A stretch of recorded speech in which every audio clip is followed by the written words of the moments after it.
പ്രിയമുള്ളവരെ, മരണാനന്തര ജീവിതത്തെക്കുറിച്ച്, നിത്യസത്യങ്ങളെക്കുറിച്ചുള്ള നമ്മുടെ പഠന പരമ്പര തുടരുകയാണ്.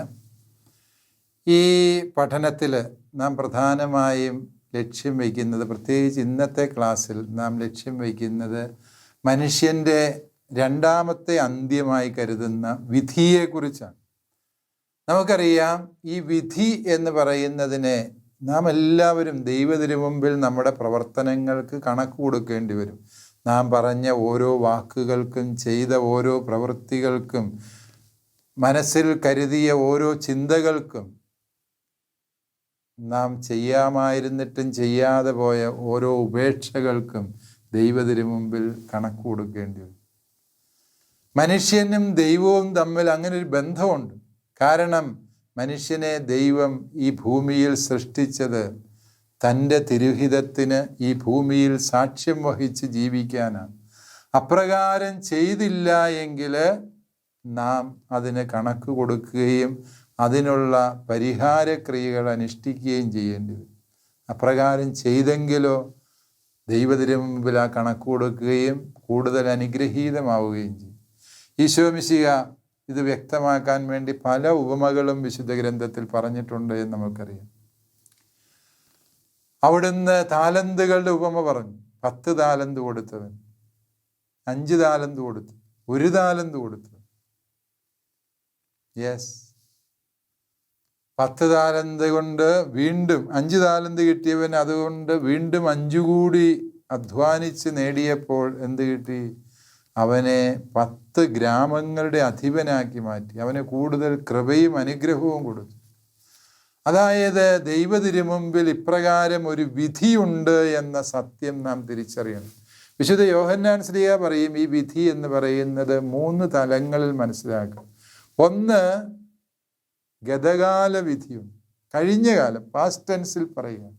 കഴിഞ്ഞകാല വിധി എന്ന് പറഞ്ഞാൽ എന്താണെന്ന് ചോദിച്ചാൽ, നാം ഈശോ മിശിഹായെ മാമോദീസായിലൂടെ രക്ഷകനും നാഥനുമായി സ്വീകരിച്ചപ്പോൾ തന്നെ നമ്മുടെ വിധി സംഭവിച്ചു കഴിഞ്ഞു. ഈശോയോടൊത്തായിരിക്കുന്നവൻ ശിക്ഷാവിധിയില്ല, അവന് നിത്യജീവനിലേക്ക് കർത്താവ് പ്രവേശനം കൊടുക്കുന്നു. അതാണ് വിശുദ്ധ യോഹന്നാൻ ശ്ലീഹ പറയുന്ന റിയലൈസ്ഡ് ജഡ്ജ്മെന്റ്. വിധി സംഭവിച്ചു കഴിഞ്ഞു എന്ന യാഥാർത്ഥ്യം. വീണ്ടും അദ്ദേഹം പറയും, നമ്മുടെ ജീവിതത്തിൻ്റെ ഓരോ നിമിഷങ്ങളിലും നമ്മൾ ഈ വിധിയെ ജീവിതം കൊണ്ട് അന്വർത്ഥമാക്കുകയാണ്. നമുക്ക് കിട്ടിയ വരപ്രസാദത്തോട് നമ്മൾ സഹകരിച്ച് ജീവിക്കുമ്പോൾ അതാണ് വർത്തമാനകാല വിധി എന്ന് പറയുന്നത്. നമ്മുടെ ഓരോ വാക്കും പ്രവൃത്തിയും ചിന്തകളും ഉപേക്ഷകളും ഒക്കെയും നമ്മുടെ നിത്യവിധിയെ നിർണയിച്ചുകൊണ്ടിരിക്കുകയാണ്. അതായത് ഓരോ നിമിഷവും സംഭവിക്കുന്നതാണ് ഈ വിധി, അല്ലാണ്ട് യുഗാന്തത്തിൽ മാത്രം സംഭവിക്കുന്ന ഒരു കാര്യമല്ല എന്ന് ശ്ലീഹ പഠിപ്പിക്കുന്നു. വീണ്ടും അദ്ദേഹം പറയും, ഇതിനൊരു ഭാവിമാനമുണ്ട്. ഈ വിധി പൂർത്തീകരിക്കപ്പെടുകയും ദൈവത്തിൽ നിന്ന് അത് കേൾക്കുകയും ചെയ്യുന്ന ഒരു സമയമുണ്ട്. അതാണ് നമ്മൾ പൊതുവെ ദൈവവിധി എന്നതിലൂടെ ഉദ്ദേശിക്കുന്നത്. ഏതൊക്കെയാണെങ്കിലും വിധിയിലൂടെ നമ്മൾ എത്തിച്ചേരുന്നത് ഒന്നുകിൽ സ്വർഗത്തിൽ, അല്ലെങ്കിൽ ശുദ്ധീകരണ സ്ഥലത്ത്, അല്ലെങ്കിൽ നരകത്തിൽ. ഈ 3 സത്യങ്ങളെയും കുറിച്ച് നമ്മൾ വിശദമായി പിന്നീട് പഠിക്കും എന്നുള്ളതിനാൽ നമ്മൾ ഇന്നത്തെ ക്ലാസ്സിൽ നമ്മൾ 3 കാര്യങ്ങളാണ് പ്രധാനമായും പഠിക്കുക. 1, തനത് വിധി. 2, പൊതുവിധി. 3, ശരീരങ്ങളുടെ ഉയർപ്പ്. ഈ 3 സത്യങ്ങളെക്കുറിച്ചാണ് ഇന്നത്തെ ക്ലാസ്സിൽ നമ്മൾ പഠിക്കാൻ വേണ്ടി പോകും. തനത് വിധി എന്ന് പറയുമ്പോൾ ഉദ്ദേശിക്കുന്നത്, ഈശോ തന്നെ പറയുന്നുണ്ട് ബൈബിളിൽ തനത് വിധിയുടെ സൂചനകൾ. ഉദാഹരണം പറഞ്ഞാൽ ലൂക്കാ സുവിശേഷത്തിൻ്റെ 16-ാം അധ്യായത്തിൽ ഈശോ ധനവാന്റെയും ലാസറിൻ്റെയും ഉപമ പറയുന്നു. ധനവാന്റെയും ലാസറിൻ്റെയും ഉപമ പറയുമ്പോൾ കർത്താവ് അവിടെ വ്യക്തമായ ഭാഷയിൽ പറയുന്നുണ്ട്, ആ ധനവാൻ മരിച്ചു, ലാസർ മരിച്ചു. ലാസർ മരിച്ചു, ഉടനെ തന്നെ ദൈവദൂതന്മാർ അവനെ അബ്രാഹത്തിൻ്റെ മടിയിലേക്ക് സംവഹിച്ചു എന്ന് പറഞ്ഞു. അബ്രാഹത്തിൻ്റെ മടി എന്ന് പറയുമ്പോൾ ഞാൻ പറഞ്ഞു, നീതിമാന്മാർക്കായി ദൈവം ഒരുക്കിയിരിക്കുന്ന സ്ഥലം എന്നാണ് യഹൂദര് അർത്ഥമാക്കിയിരുന്നത്. ദൈവദൂതന്മാർ അവനെ അബ്രാഹത്തിൻ്റെ മടിയിലേക്ക് സംവഹിച്ചു. ആ ധനികനും മരിച്ച് അടക്കപ്പെട്ടു. അവൻ നരകത്തിൽ പീഡിപ്പിക്കപ്പെടുമ്പോൾ, അതായത് യുഗാന്തം വരെ കാത്തിരിക്കുന്ന ഒരു വിധിയെക്കുറിച്ചല്ല ഈശോ പറയുക, മരണ നിമിഷം മുതൽ ആരംഭിക്കുന്ന ഒരു വിധിയെക്കുറിച്ചാണ് ഈശോ ഇവിടെ സൂചിപ്പിക്കുന്നത്. അതാണ് തനത് വിധി ഉണ്ട് എന്ന് സഭ പഠിപ്പിക്കുന്നതിൻ്റെ കാരണം. ജീവൻ്റെയും മരണത്തിൻ്റെയും അധിനാഥനായ ക്രിസ്തുനാഥൻ തന്നെ നമുക്ക് നൽകിയിരിക്കുന്ന വലിയ ഉൾക്കാഴ്ചയാണ് തനത് വിധിയുണ്ട് എന്നുള്ളത്. കേരളത്തിൽ ഇന്ന് നിലവിലുള്ള ചില വിഘടിത ഗ്രൂപ്പുകൾ, സെക്ടേറിയൻ ഗ്രൂപ്പുകൾ തനത് വിധി ഇല്ല എന്നും ആത്മാക്കൾ ഇങ്ങനെ അലഞ്ഞു നടക്കുകയാണ് എന്നും ഒക്കെ പഠിപ്പിക്കുന്നവരുണ്ട്. പക്ഷേ അവർക്ക് വലിയ തെറ്റ് പറ്റിയിരിക്കുന്നു. കാരണം ജീവൻ്റെയും മരണത്തിൻ്റെയും അധിനാഥനായ കർത്താവ് ഈ ഭൂമിയിൽ വന്നപ്പോൾ പഠിപ്പിച്ചത് മരണനിമിഷം മുതൽ ആരംഭിക്കുന്ന വിധിയുടെ ജീവിതത്തെക്കുറിച്ചാണ് എന്ന് ഈ ഉപമയിൽ നിന്ന് തന്നെ നമുക്ക് വ്യക്തമാണ്. നല്ല കള്ളനോട് ഈശോ കുരിശിൽ വെച്ച് പറയുന്ന വചനം ഓർക്കുക. ലൂക്കാ സുവിശേഷത്തിൽ തന്നെയാണ്, 23-ാം അധ്യായത്തിൻ്റെ 43-ാം വാക്യം. സത്യമായി ഞാൻ നിന്നോട് പറയുന്നു, നീ ഇന്ന് എന്നോടുകൂടെ പറുദീസായിലായിരിക്കും. നല്ല കള്ളനും ഈശോയും മരിക്കുന്നത് ഒരേ ദിവസത്തിലാണ് എന്ന് നമുക്കറിയാം. അവനോട് ഈശോ പറയുക, ഇന്ന് നീ എന്നോടുകൂടെ പറുദീസായിലായിരിക്കും. ഞാൻ യുഗാന്തത്തിൽ വരുമ്പോൾ നിന്നെ പറുദീസായിലേക്ക് കൊണ്ടുപോയിക്കൊള്ളാം, സ്വർഗത്തിലെത്തിക്കാം എന്നല്ല ഈശോ പറയുക, നീ ഇന്ന് എന്നോടുകൂടെ പറുദീസായിലായിരിക്കും. അതായത് മരണനിമിഷം മുതൽ മനുഷ്യൻ്റെ വിധി ആരംഭിക്കുന്നു എന്നുള്ള സത്യം പ്രിയപ്പെട്ടവരെ നാം മനസ്സിലാക്കുക. ഹെബ്രായ ലേഖനകർത്താവും സമാനമായൊരു പ്രസ്താവന പറയുന്നുണ്ട്. 9-ാം അധ്യായം 27-ാം തിരുവചനത്തിൽ പറയണം, എല്ലാ മനുഷ്യരും ഒരിക്കൽ മരിക്കണം, അതിനുശേഷം വിധി. ഇതാണ് ഹെബ്രായ ലേഖനകർത്താവിൻ്റെ നിലപാട് എന്ന് നാം തിരിച്ചറിയുക. ഈ തനത് വിധിയെ നിഷേധിക്കുക എന്ന് പറഞ്ഞാൽ മരണശേഷം മനുഷ്യൻ്റെ ആത്മാവ് ഈ ഭൂമിയിൽ ഇങ്ങനെ അലഞ്ഞു നടക്കുകയാണ് യുഗാന്തം വരെയും എന്ന് പറയുന്ന ചിന്താഗതിയാണ് തനത് വിധിയെ നിഷേധിക്കുക എന്ന് പറയും. തനത് വിധിയെ നിഷേധിക്കുന്ന 2 പാഷണ്ഡതകൾ സഭാചരിത്രത്തിലുണ്ട്. അതിൽ ഒന്നാമത്തെ പാഷണ്ഡത എന്ന് പറയുന്നത് ഹ്യൂപ്നോസൈക്കോസ് എന്ന് പറയുന്ന ഒരു പാഷണ്ഡതയാണ്. എന്ന് പറയുമ്പോൾ അത് ഉദ്ദേശിക്കുന്നത് ഗ്രീക്ക് വാക്കാണ്. ഹ്യൂപ്നോ എന്ന് പറഞ്ഞാൽ ഇങ്ങനെ അബോധാവസ്ഥയിൽ കഴിയുന്നു. ഹിപ്നോട്ടിസം എന്ന് നമ്മൾ അതിൽ നിന്നാണ് വരുന്നത്. അതായത് മനുഷ്യനിങ്ങനെ ബോധമില്ലാത്തൊരവസ്ഥയിൽ, എന്നാൽ സമ്പൂർണമായും മരിച്ചു കിടക്കൽ, എവിടെയോ കുറച്ച് ബോധമുണ്ട്, ഒരർത്ഥബോധാവസ്ഥയിൽ അല്ലെങ്കിൽ അബോധാവസ്ഥയിൽ കഴിയുകയാണ്. എന്നാലും അവർക്ക് ചില സെൻസുകൾ ഉണ്ട് താൻ. ആ അവസ്ഥയിൽ ആത്മാവ് കഴിയുകയാണ് എന്ന് പറയുന്ന ഒരു പാഷണ്ഡതയുണ്ട്.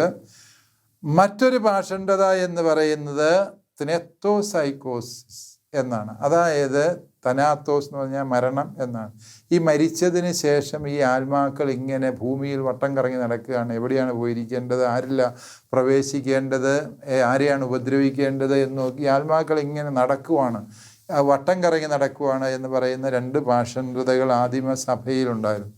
നമ്മൾ ഇന്ന് കേരളത്തിലുള്ള ചില സെക്ടേറിയൻ ഗ്രൂപ്പുകളെ പരിശോധിച്ചാൽ നമുക്ക് മനസ്സിലാകും, അവർ സമാനമായ ചില പാഷണ്ഡതകളാണ് ഇന്നും പഠിപ്പിച്ചുകൊണ്ടിരിക്കുന്നത് എന്നുള്ള സത്യം നമ്മൾ മനസ്സിലാകും. ഏതാണെങ്കിലും ഈ പാഷണ്ഡതകളെ തള്ളിക്കളഞ്ഞുകൊണ്ട് ലിയോൺസ് കൗൺസിൽ 1296 അതുപോലെ തന്നെ ഫ്ലോറൻസ് കൗൺസിൽ 1439 തനത് വിധിയെക്കുറിച്ചുള്ള വളരെ വ്യക്തമായ പ്രബോധനം തിരുസഭയിൽ നൽകിയിട്ടുണ്ട് എന്ന് നമ്മൾ മനസ്സിലാക്കുക.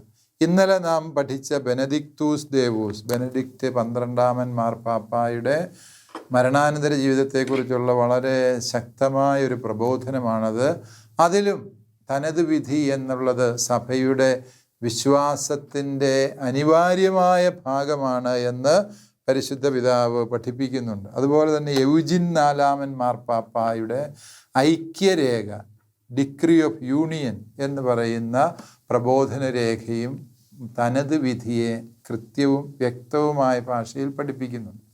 തനത് വിധി ഉള്ളതുകൊണ്ടാണ് നമുക്കറിയാം വിശുദ്ധരെ നാമകരണം ചെയ്യുന്നത് തിരുസഭ. എല്ലാ വിധിയും യുഗാന്ത്യത്തിലെ ഉള്ളായിരുന്നുവെങ്കിൽ സഭയ്ക്ക് വിശുദ്ധരെ നാമകരണം ചെയ്യാൻ പറ്റില്ല. മറിച്ച് ദൈവം ആ വ്യക്തിയെ വിധിച്ച് ആ വ്യക്തിക്ക് മോക്ഷഭാഗ്യം കൊടുത്തു എന്ന് സഭയ്ക്ക് വെളിപ്പെടുത്തി കഴിയുമ്പോഴാണ് സഭ ആ വ്യക്തിയുടെ നാമകരണ നടപടികൾ ആരംഭിക്കുന്നത് എന്ന് നമുക്കറിയാം. അതുകൊണ്ട് ഒരു വ്യക്തിയെ വിശുദ്ധനാക്കുന്ന കാനോനിക പ്രക്രിയ തന്നെ സഭയുടെ മരണാനന്തരമുള്ള തനത് വിധിയെക്കുറിച്ചുള്ള വിശ്വാസത്തെയാണ് സൂചിപ്പിക്കുന്നത് എന്ന് നാം തിരിച്ചറിയണം. അതുകൊണ്ട് പ്രിയപ്പെട്ടവരെ, തനത് വിധിയിലൂടെ ഒരാത്മാവ് സ്വർഗത്തിലോ നരകത്തിലോ ശുദ്ധീകരണ സ്ഥലത്തിലോ എത്തുന്നു എന്നുള്ളതാണ് പരമമായ വസ്തുത എന്ന് നാം തിരിച്ചറിയണം. ഏതാണെങ്കിലും ഈ തനത് വിധിയിലൂടെ ഒരാത്മാവ് സ്വർഗത്തിലോ നരകത്തിലോ ശുദ്ധീകരണ സ്ഥലത്തിലോ എത്തുന്ന ദൈവത്തിൻ്റെ വിധിയെയാണ് തനത് വിധി എന്ന് പറയും. തുടർന്ന് നമ്മൾ രണ്ടാമതായി കാണുന്നത് പൊതുവിധിയാണ്. പൊതുവിധി എപ്പോഴെന്ന് ചോദിച്ചാൽ ഈശോ മിശിഹായുടെ രണ്ടാം വരവിൽ, അതിനെയാണ് യുഗാന്തം എന്ന് പറയുക. ലോകാവസാനം എന്ന് ചിലർ പറയാറുണ്ട്. ലോകാവസാനം എന്നുള്ള പദം അത് കത്തോലിക്ക വിശ്വാസവുമായി ഒത്തുപോകാത്ത ഒരു പദമാണ്. ലോകാവസാനം എന്നുള്ളത് നമ്മുടെ വിശ്വാസത്തിൻ്റെ ഭാഗമല്ല, മറിച്ച് യുഗാന്തം എന്ന പദമാണ് ശരി. ഈ യുഗത്തിന് ഒരന്ത്യം വരികയും മറിച്ച് പുതിയൊരു യുഗം ആരംഭിക്കുകയും ചെയ്യുന്നു ദൈവത്തോടൊത്ത്. ഈ പ്രപഞ്ചമെല്ലാം കത്തിച്ചാമ്പലായി നമ്മളെല്ലാം തീക്കകത്തൂടെ പുകയായി ഉയർന്നു പോകുന്ന അതൊന്നും അല്ല വാസ്തവത്തിൽ യുഗാന്തത്തിൽ സംഭവിക്കുക. വിശുദ്ധ പൗലോസ് അപ്സ്ലീഹ പറയുന്നത് പോലെ നാം എല്ലാവരും കണ്ണിമയ്ക്കുന്ന വേഗത്തിൽ രൂപാന്തരപ്പെടുന്ന പുതിയ ആകാശവും പുതിയ ഭൂമിയും സംജാതമാകുന്ന, എല്ലാവരും ക്രിസ്തുവിലായിരിക്കുന്ന, ക്രിസ്തു എല്ലാവരിലുമായിരിക്കുന്ന, കൊളോസി ലേഖനം 3:13 പൗലോസ്ലീഹ അങ്ങനെയാണ് അതിനെ നിർവചിക്കുക. എല്ലാവരും ക്രിസ്തുവിലെ, ക്രിസ്തു എല്ലാവരിലുമായിരിക്കുന്ന അവസ്ഥയായി മാറുന്നതാണ് വാസ്തവത്തിൽ ഈ യുഗാന്തം എന്ന് പറയുന്നത്. ഇതെപ്പോഴാണ് സംഭവിക്കുന്നത് എന്ന് ചോദിച്ചു കഴിഞ്ഞാൽ അതിന് വിശുദ്ധ ബൈബിൾ കൃത്യമായൊരു ഉത്തരം തരുന്നില്ല എന്നുള്ളതാണ് സത്യം. അത് ദൈവത്തിൻ്റെ തിരുഹിതത്തിന് മാത്രം അറിയാവുന്ന സത്യം എന്ന് ഈശോ പല ആവർത്തി പഠിപ്പിച്ചിട്ടുണ്ട്. ഇത് എപ്പോഴാണ് സംഭവിക്കുക എന്നുള്ളതിനെക്കുറിച്ച് ചോദിക്കുമ്പോൾ പൗലോസ്ലീഹയാണ് ഇതിനെക്കുറിച്ച് ഈശോ തന്നെ നമുക്കറിയാം. മത്തായിയുടെ സുവിശേഷത്തിൻ്റെ 24-ാം അധ്യായം ഈശോയുടെ യുഗാന്ത പ്രഭാഷണമാണ്. ഇതെപ്പോഴാണ് സംഭവിക്കുക എന്ന് ചോദിച്ചാൽ ആ ദൈവത്തിന് മാത്രം അറിയാവുന്ന കാര്യം എന്നുള്ളതാണ് ഈശോ ഉദ്ദേശിക്കുക. എന്തുകൊണ്ടാണ് ഈശോയുടെ രണ്ടാം വരവ് വൈകുന്നത്? ആദിമസഭയിലെ വിശ്വാസികൾ ചിന്തിച്ചുകൊണ്ടിരുന്നത് സ്വർഗത്തിലേക്ക് കയറിപ്പോയി ഈശോ ഉടനെ തന്നെ തിരിച്ചു വരുമെന്നാണ് അവർ വിചാരിച്ചുകൊണ്ടിരുന്നത്. പക്ഷേ ഈശോ ഉടനെ ഒന്നും തിരിച്ചു വന്നില്ല. അവർ വിചാരിച്ചതുപോലെ വേഗത്തിൽ എളുപ്പത്തിൽ ഈശോ തിരിച്ചു വന്നില്ല എന്നുള്ളതാണ് പരമമായ വസ്തുത. അതുകൊണ്ട് തന്നെ ഈശോയുടെ രണ്ടാം വരവ് എപ്പോഴെന്നുള്ളത് അവർക്കൊരു വലിയ സന്നിഗ്ധത തീർത്തു എന്നതാണ് സത്യം. അതുകൊണ്ട് തന്നെ പുതിയ നിയമത്തിലെ എല്ലാ ഗ്രന്ഥകാരന്മാരും തന്നെ ഈശോയുടെ രണ്ടാം വരവ് എന്തുകൊണ്ട് വൈകുന്നു എന്നുള്ളതിന് ഉത്തരം പറയാൻ ശ്രമിക്കുകയാണ്. മത്തായി ശ്ലീഹ പറയുകയാണ്, എല്ലാ മനുഷ്യരോടും സുവിശേഷം പ്രസംഗിക്കപ്പെടുന്നത് വരെയും ഈശോയുടെ രണ്ടാം വരവ് ദൈവം വൈകിപ്പിക്കുകയാണ്. 24:14 നമ്മൾ വായിക്കുന്നുണ്ട്, ഈശോ എല്ലാ മനുഷ്യരോടും എല്ലാ ജനതകളോടും സുവിശേഷം പ്രസംഗിക്കപ്പെടണം എന്നുള്ളതാണ് ദൈവത്തിൻ്റെ പദ്ധതി. അതുകൊണ്ട് ഈശോയുടെ വരവ് വൈകുന്നതിൻ്റെ കാരണം ദൈവത്തിൻ്റെ തിരുക്കുമാരനായ ഈശോ ഈ ഭൂമിയിൽ രക്ഷകനായി വന്നു എന്ന സത്യം ഇനിയും അറിയാത്തവരെ ഈ പ്രപഞ്ചത്തിലുണ്ട്.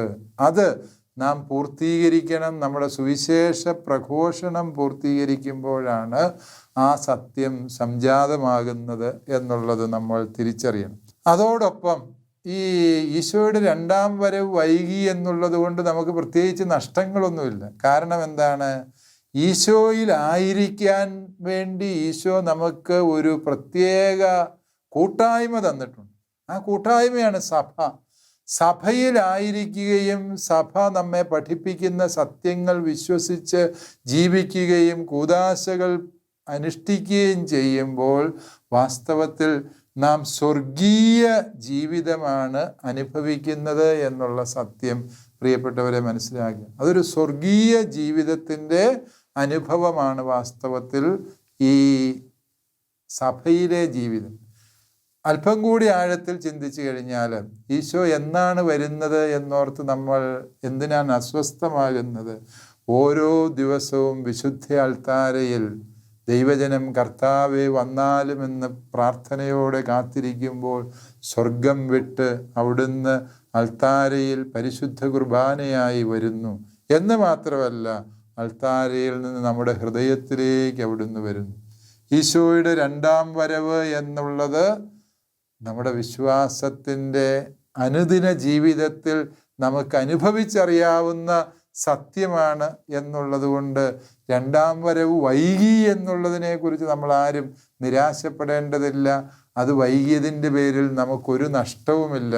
കാരണം അവൻ ഓരോ ദിവസവും തൻ്റെ രണ്ടാം വരവിൻ്റെ ആനന്ദവും സംതൃപ്തിയും നമുക്ക് പ്രദാനം ചെയ്തുകൊണ്ടേയിരിക്കുകയാണ് എന്നുള്ള സത്യം നമ്മൾ തിരിച്ചറിയും. ഈ തനത് വിധിയും പൊതുവിധിയും തമ്മിലുള്ള വ്യത്യാസം എന്ത് എന്ന് പലരും ചോദിക്കാറുണ്ട്. തനത് വിധിയിൽ ദൈവം ഒരാത്മാവിനെ വിധിച്ചു. ഒരു ഉദാഹരണം, പലപ്പോഴും ഇത് വിശദമാക്കാൻ ഞാൻ പറയാറുള്ള ഒരു ഉദാഹരണം ഇതാണ്. മത്തായി ചേട്ടനും മറിയാമ്മ ചേട്ടത്തിയും ഭാര്യ ഭർത്താക്കന്മാരാണ്. അവർ വളരെ സന്തോഷമായിട്ട് ജീവിക്കും. ഒരിക്കൽ ബൈക്കിൽ പോകുമ്പോൾ മത്തായി ചേട്ടൻ അശ്രദ്ധമായി ഓടിച്ചതുകൊണ്ട് ഒരു ലോറിയുമായി കൂട്ടിയിടിച്ച് രണ്ടുപേരും ഓൺ ദ സ്പോട്ടിൽ മരിച്ചു.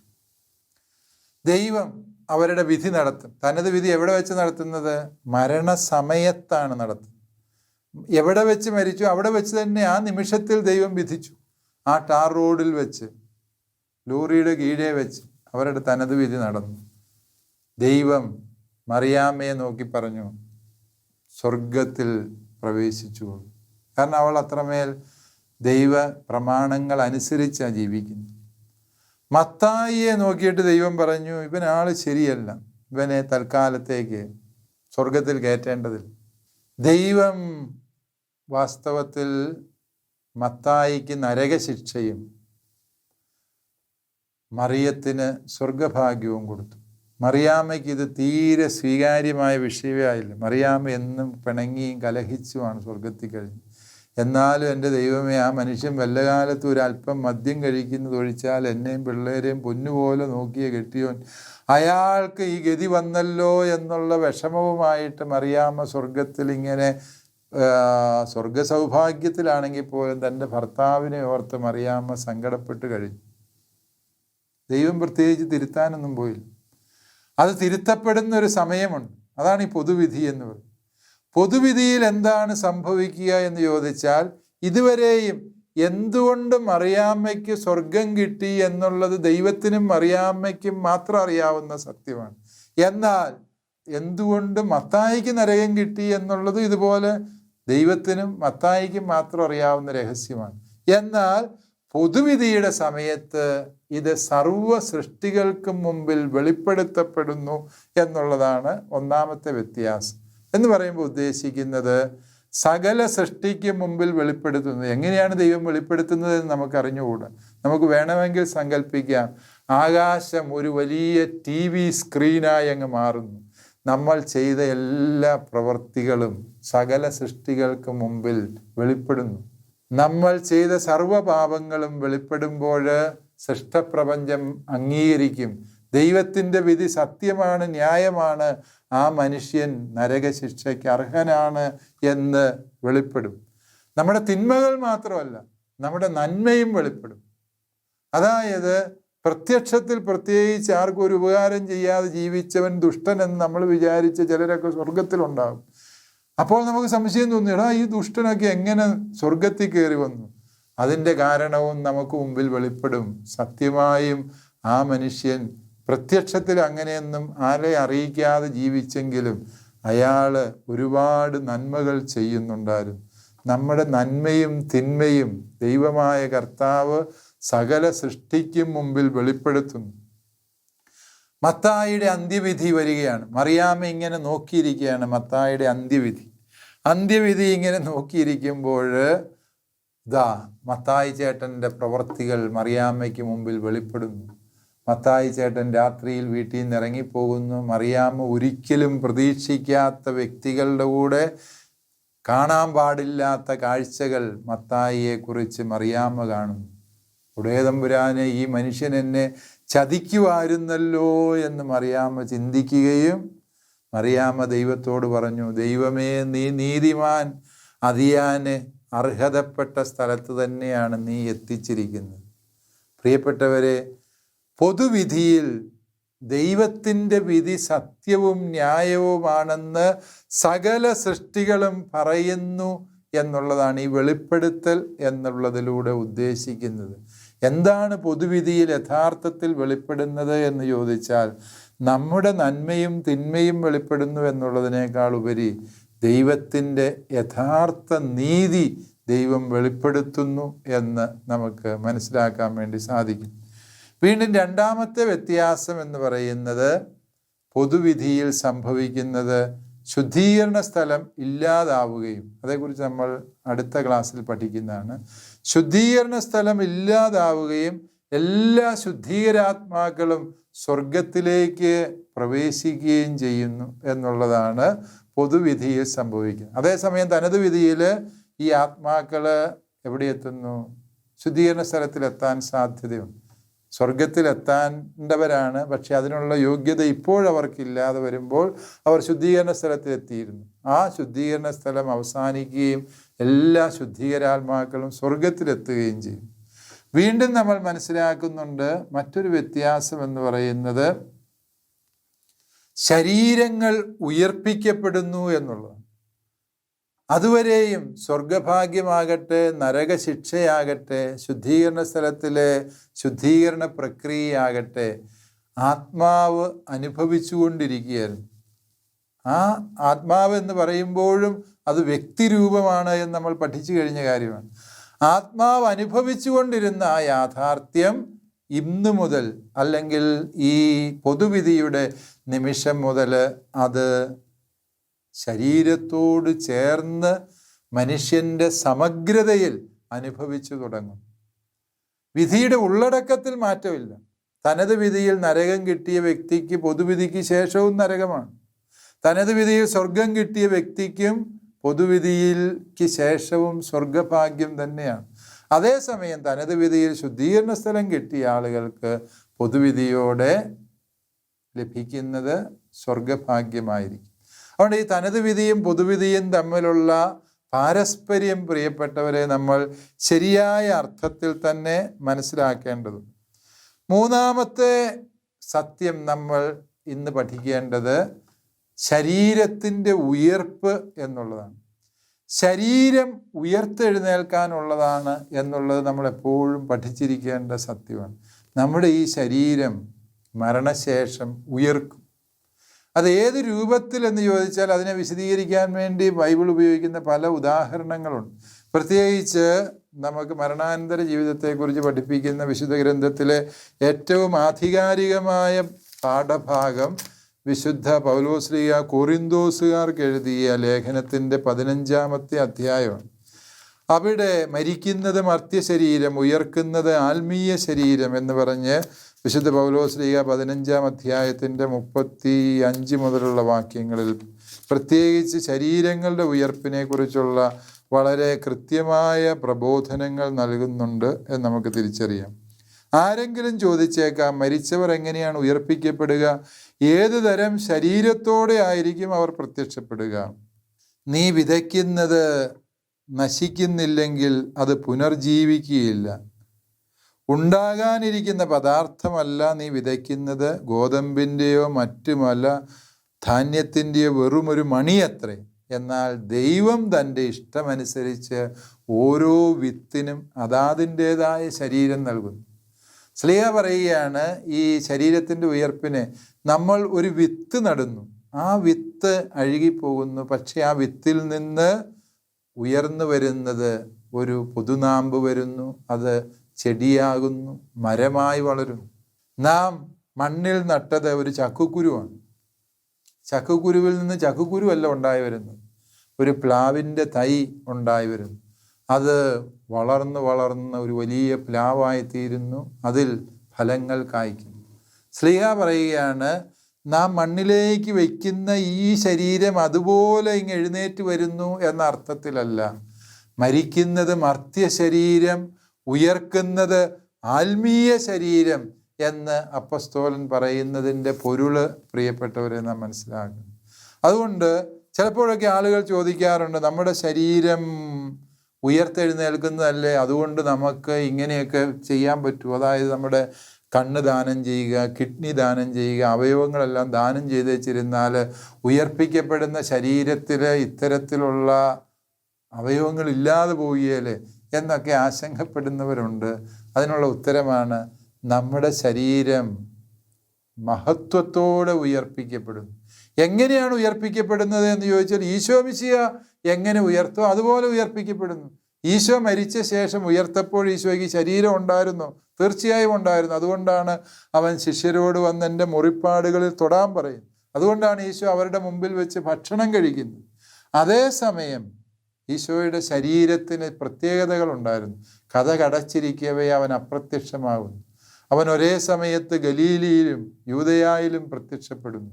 കാരണം അവന് സ്ഥലകാലങ്ങളെ അതിജീവിച്ച മഹത്വീകരിക്കപ്പെട്ട ശരീരമായിരുന്നു അവൻ്റേത്. സമാനമായ ഒരവസ്ഥയായിരിക്കും ഉയർപ്പിക്കപ്പെടുന്ന നമ്മുടെ ശരീരത്തിനും ഉണ്ടാവുക. വിശുദ്ധ ശ്ലീഹ തന്നെ പറയുന്ന മറ്റൊരു വചനം നമുക്ക് മനസ്സിലാക്കാൻ സാധിക്കും. ഫിലിപ്പിയ ലേഖനത്തിൻ്റെ 3-ാം അധ്യായത്തിൻ്റെ 21-ാം തിരുവചനത്തിൽ ശ്ലീഹ പറയുകയാണ്, നമ്മുടെ ദുർബലമായ ശരീരത്തെ ദൈവം മഹത്വപൂർണമായ ശരീരമാക്കി രൂപാന്തരപ്പെടുത്തുകയാണ് ചെയ്യുന്നത് എന്നാണ് അപ്പസ്തോലൻ്റെ നിലപാട്. അതായത് ഫിലിപ്പിയ ലേഖനം 3-ാം അധ്യായത്തിൻ്റെ 21-ാമത്തെ തിരുവചനത്തിൽ നമ്മൾ വായി, സകലത്തെയും തനിക്ക് കീഴ്പ്പെടുത്താൻ കഴിയുന്നവൻ്റെ ശക്തി വഴി അവൻ നമ്മുടെ ദുർബല ശരീരത്തെ തൻ്റെ മഹത്വമുള്ള ശരീരം പോലെ രൂപാന്തരപ്പെടുത്തുന്നു. അതായത് മരിക്കുന്നത് മർത്യ ശരീരം, ഉയർക്കുന്നത് ആത്മീയ ശരീരം എന്ന് പറയുമ്പോൾ ഉത്ഥിതനായ കർത്താവിൻ്റെ ശരീരത്തോട് ചേർന്ന ശരീരമാണ് നമുക്ക് ലഭിക്കുന്നത്. അതുകൊണ്ട് ഏത് അവയവങ്ങൾ ദാനം ചെയ്താലും എല്ലാ കുറവുകളെയും പരിഹരിക്കുന്ന ക്രിസ്തുവിൻ്റെ ശരീരത്തിലൂടാണ് നമുക്ക് താതാത്മ്യപ്പെടാൻ കഴിയുക. അതുകൊണ്ട് അവയവദാനത്തെക്കുറിച്ച് നിങ്ങൾ ഭയപ്പെടേണ്ടതില്ല. ആളുകൾ മൃതശരീരം സംസ്കരിക്കുകയാണോ ദഹിപ്പിക്കുകയാണോ ചെയ്യേണ്ടത്? നമ്മുടെ ശരീരം ഉയർത്തെഴുന്നേൽക്കാനുള്ളതല്ലേ, അതുകൊണ്ട് ദഹിപ്പിച്ചാൽ എങ്ങനെയാണ് ശരിയാവുക എന്നൊക്കെ സംശയങ്ങൾ ഉന്നയിക്കാറുണ്ട്. ദഹിപ്പിച്ചാലും ശരി, മണ്ണിൽ സംസ്കരിച്ചാലും ശരി, സർവശക്തനായ ദൈവത്തിന് ഒന്നും അസാധ്യമല്ല. മണ്ണിലഴുകി പുഴുക്കളും പ്രാണികളും തിന്ന് അവയും മരിച്ച് അവയുടെ ശരീരങ്ങൾ അനേകം പുഴുക്കൾ തിന്ന് അപ്രകാരം വിഘടിക്കപ്പെട്ടു പോയ ശരീരത്തെ തൻ്റെ ഒറ്റ വാക്കുകൊണ്ട് ഉയർപ്പിക്കാൻ കഴിവുള്ള തമ്പുരാന് ദഹിപ്പിക്കപ്പെട്ട് വായുവിൽ ലയിച്ചു ചേർന്ന കണങ്ങളിൽ നിന്ന് നമ്മുടെ ശരീരത്തെ തിരികെ കൊണ്ടുവരാൻ കഴിയും എന്ന് നമ്മൾ വിശ്വസിക്കുക. അതുകൊണ്ട് ഏത് രീതിയിലുള്ള മൃതസംസ്കാരമാണ് നടത്തുന്നത് എന്നതൊന്നും ആത്യന്തികമായി നമ്മുടെ ശരീരത്തിൻ്റെ ഉയർപ്പിനെ ബാധിക്കുന്ന സത്യമല്ല എന്ന് തിരിച്ചറിയും. മരണാനന്തര സത്യങ്ങളെക്കുറിച്ചുള്ള കൂടുതൽ പഠനങ്ങളുമായി വീണ്ടും നമുക്ക് കാണാം. ദൈവം അനുഗ്രഹിക്കും.